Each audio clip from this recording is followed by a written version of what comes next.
ಚನ್ನಗಿರಿ ತಾಲೂಕು ಛಾಯಾಗ್ರಾಹಕ ಸಂಘದ ಆಶ್ರಯದಲ್ಲಿ ಚನ್ನಗಿರಿ ಪಟ್ಟಣದ ಚಿತ್ರದುರ್ಗ ರಸ್ತೆಯ ಚೆನ್ನಮ್ಮಾಜಿ ಸಮುದಾಯ ಭವನದಲ್ಲಿ ಸೆಪ್ಟೆಂಬರ್ 16 ಮಂಗಳವಾರ ಬೆಳಗ್ಗೆ 10 ಗಂಟೆಗೆ 186ನೇ ವಿಶ್ವ ಛಾಯಾಗ್ರಾಹಕ ದಿನಾಚರಣೆ ಸರ್ವ ಸದಸ್ಯರ ಸಭೆ ಹಾಗೂ ಕುಟುಂಬ ಮಿಲನ ಸಮಾರಂಭ ಭವ್ಯವಾಗಿ ನಡೆಯಲಿದೆ. ಈ ಸಂದರ್ಭದಲ್ಲಿ ದಾವಣಗೆರೆ ಜಿಲ್ಲಾ ಸಂಘದಿಂದ ಛಾಯಾ ಮಾಣಿಕ್ಯ ಪ್ರಶಸ್ತಿ ನಲ್ಲೂರು ಸಂತೋಷ ಅವರಿಗೆ ಪ್ರದಾನವಾಗಲಿದ್ದು, ತಾಲೂಕಿನ ಹಿರಿಯ ಛಾಯಾಗ್ರಾಹಕರಿಗೆ ಗೌರವ ಸಮರ್ಪಣೆ ಕಾರ್ಯಕ್ರಮವು ಹಮ್ಮಿಕೊಳ್ಳಲಾಗಿದೆ. ಕಾರ್ಯಕ್ರಮದ ದಿವ್ಯ ಸಾನ್ನಿಧ್ಯವನ್ನು ತಾವರೆಕೆರೆಯ ಶ್ರೀ ಶೀಲಾಮಠದ ಶ್ರೀ ಡಾಕ್ಟರ್ ಅಭಿನವ ಸಿದ್ದಲಿಂಗ ಶಿವಾಚಾರ್ಯ ಮಹಾಸ್ವಾಮಿಗಳು ಹಾಗೂ ಚನ್ನಗಿರಿಯ ಹಾಲಸ್ವಾಮಿ ವಿರಕ್ತ ಮಠದ ಶ್ರೀ ಡಾಕ್ಟರ್ ಬಸವ ಜಯಚಂದ್ರ ಮಹಾಸ್ವಾಮಿಗಳು ವಹಿಸಲಿದ್ದಾರೆ.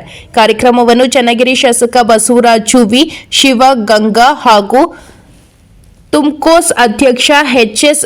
ಶಿವಕುಮಾರ್ ಉದ್ಘಾಟಿಸಲಿದ್ದು, ತಾಲೂಕು ಛಾಯಾಗ್ರಾಹಕ ಸಂಘದ ಅಧ್ಯಕ್ಷ ಶ್ರೀಕಾಂತ್ ಎಆರ್ ಅಧ್ಯಕ್ಷತೆ ವಹಿಸಲಿದ್ದಾರೆ. ಮುಖ್ಯ ಅತಿಥಿಗಳಾಗಿ ಪೊಲೀಸ್ ಉಪಾಧೀಕ್ಷಕ ಶ್ಯಾಮ್ ವರ್ಗೀಸ್, ಪುರಸಭೆ ಅಧ್ಯಕ್ಷೆ ಲಕ್ಷ್ಮೀದೇವಮ್ಮ, ಬಿಜೆಪಿ ಮುಖಂಡ ಮಾಡಾಳ್ ಮಲ್ಲಿಕಾರ್ಜುನ್, ದಾವಣಗೆರೆ ಜಿಲ್ಲಾ ಛಾಯಾಗ್ರಾಹಕ ಸಂಘದ ಅಧ್ಯಕ್ಷ ವಿಜಯ್ ಜಾಧವ್, ಶಿವಮೊಗ್ಗ ಜಿಲ್ಲಾ ಸಂಘದ ಅಧ್ಯಕ್ಷ ಶ್ರೀನಿವಾಸ್, ನಿತ್ಯಶ್ರೀ ಡೆವಲಪರ್ಸ್ ನವೀನ್ ಕುಮಾರ್, ತಾವರೆಕೆರೆ ತಾಲೂಕು ಸಂಘದ ಅಧ್ಯಕ್ಷ ಭವಾನಿ ಶಂಕರ್, ಬೆಳಗು ಮಲ್ಟಿ ಸ್ಪೆಷಾಲಿಟಿ ಆಸ್ಪತ್ರೆಯ ಡಾಕ್ಟರ್ ರಾಕೇಶ್ ಹೆಚ್ಆರ್, ದಾವಣಗೆರೆ ಜಿಲ್ಲಾ ಛಾಯಾಗ್ರಾಹಕ ಸೌಹಾರ್ದ ಸಂಘದ ಅಧ್ಯಕ್ಷ ತಿಪ್ಪೇಸ್ವಾಮಿ ಹಾಗೂ ಜಿಲ್ಲಾ ಸಂಘದ ಪ್ರಧಾನ ಕಾರ್ಯದರ್ಶಿ ಎಚ್.ಕೆ.ಸಿ. ರಾಜು ಸೇರಿದಂತೆ ಹಲವಾರು ಗಣ್ಯರು ಭಾಗವಹಿಸಲಿದ್ದಾರೆ.